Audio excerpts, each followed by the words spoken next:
갓세븐 7명 모두가 JYP를 떠나 각자 다른 소속사로 흩어진다는 소식 알고 계신가요? 오랫동안 JYP의 대표 남자 아이돌로 활동했던 갓세븐도 결국 마의 7년을 넘기지 못했습니다. 재계약 시즌이 다가오자 멤버 모두가 JYP에 남기보다 떠나기를 선택했는데요. 하지만 단 한 명의 멤버도 재계약을 요구하지 않았다는 것은 굉장히 이례적인 일입니다. 도대체 어떻게 된 일일까요?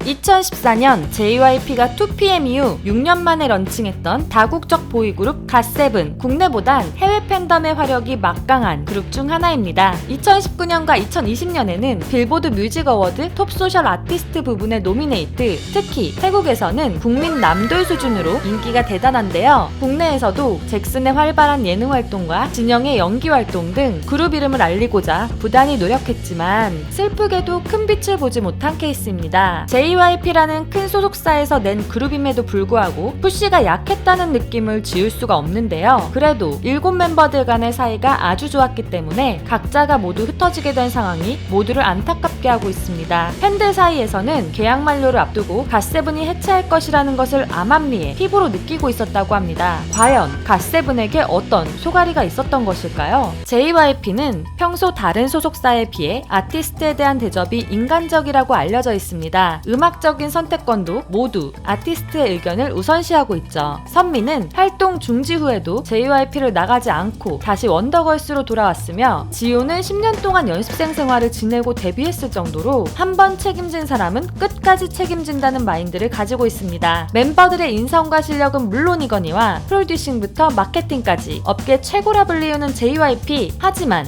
그들의 내부에는 너무나도 많은 문제점들이 존재했으니 그 원흉은 바로 제2본부 되시겠습니다. 소문의 2본부는 이지와 갓세븐을 담당하고 있는 부서인데요. 갓세븐은 그들의 능력을 제대로 보여주지도 못하고 썩힐 수밖에 없었다고 하는데요. 비자 문제로 멤버 일부가 시상식에 참여하지 못하는 어처구니 없는 불상사가 벌어지기도 했습니다. 기본 중 기본인 앨범 활동조차 삐그덕거리기 일쑤였다고 합니다. 마지막으로 발매한 정규 앨범은 타이틀곡 뮤직비디오 티저조차 공개되지 않았고 다른 그룹들은 다 하는 쇼케이스도 진행하지 않았습니다. 게다가 활동도 일주일만 하고 끝내는 황당한 상황이 벌어지기도 했죠. 이뿐만 아니라 팬미팅은 일반 예매 없이 오직 공식 한정으로만 오픈! 입덕문 꼭꼭 걸어 잠드는 이들의 만행에 오랜 기간 활동을 기다려온 팬들은 이런 상황을 이해할 수 없었습니다. 팬들은 갓세븐이 한국에서 컴백 활동할 때만이라도 제대로 된 홍보를 받기를 바랬습니다. 그러나 갓세븐은 그 흔한 트위터 프로모션도 받기 어려웠죠. 워낙 조용히 이루어지는 활동 덕분에 많은 사람들은 컴백하는지도 모르고 지나갔는데요. 유튜브 컨텐츠, 라디오 스케줄, 예능 출연이 가뭄에 콩나듯 있을 뿐이었습니다. 가요 프로그램 제외하고는 갓세븐을 TV에서 얼굴 보기가 어려웠다는데요. 그래서 당연히 노래 홍보와 그룹 홍보는 꿈도 못 꿀 일이었습니다. 해외 팬의 비율이 높은 갓세븐이지만 해외 팬들도 덕질하기가 척박한 것은 마찬가지였습니다. 팬들 중 상당수가 갓세븐 콘서트가 열려도 티켓팅 기간이나 일정 등을 몰랐을 정도로 홍보가 허술했습니다. 오죽하면 팬들이 직접 발벗고 콘서트 홍보를 뿌리고 다녔죠. 거기다가 갓세븐은 아마존 같은 해외 유통 프로그램에서 앨범을 안 팔아서 해외 팬들은 갓세븐 앨범 한 장을 사기 위해 10만 원이 넘는 돈을 주고 구매해야만 했다는데요. 미국 진출에 목을 매던 JYP가 왜 그랬을까요? 정말 이해할 수가 없는 부분입니다.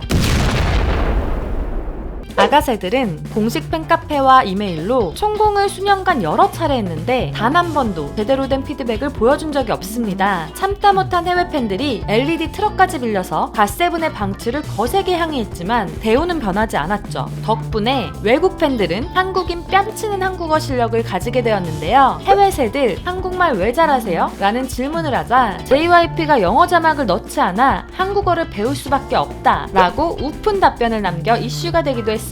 무성의한 공지는 기본, 공식 팬클럽을 뽑아놓고 관리 부족까지 지칠 대로 지쳐버린 아가새들이 집을 나가 영원히 돌아오지 않는 일도 부지기수. 이제는 멤버들조차 회사의 불통에 모든 걸 포기한 듯한 모습을 보여주기도 했습니다. JYP의 후광을 입어서 성공했단 소리는 갓세븐에겐 예외인 듯 하네요. 분위기를 보아 오히려 아가새들은 갓세븐의 회사 탈출을 축하해주고 있는 모양입니다. 불행 중 다행인 것은 완전한 해체는 아니라는 점인데요. 있는데요. 멤버들이 갓세븐에 대한 애정이 커서 각자의 활동을 하다가도 갓세븐이 뭉칠 때는 서로 시간을 빼자는데 동의했다고 합니다. 각자 소속사는 달라도 팀으로 활동할 수 있게 논의 중이라고도 하죠. 하지만 며칠 전 인스타에 갓세븐 멤버들 언팔한 박진영, 해체 후에 갓세븐이라는 이름을 과연 JYP가 쓰게 해줄 것인지가 의문인 상황입니다. 계약 만료 후의 행보도 궁금해지는데요. 영재, JB, 뱀뱀은 새로운 소속사에서 둥지를 틀 예정이며 진영은 연기 활동을 위해 BH 엔터테인먼트로 이적을 고민, 유겸은 힙합 레이블 AOMG를 검토 중이라고 합니다. 개인 소속사를 운영 중인 잭슨은 자신이 만든 레이블을 통해 활동을 이어갈 예정이라고 하는데요. 마크는 미국으로 돌아가 가족들과 시간을 보낸 후 개인 유튜브 채널로 돌아올 것으로 보입니다. 끝난 것은 아무것도 없고 단지 시작일 뿐이다. 갓세븐 멤버들이 한 말이죠. 빠른 시일 내에 GOT7 짜이를 다시 듣는 날이 오기를 두유람은 기대해봅니다.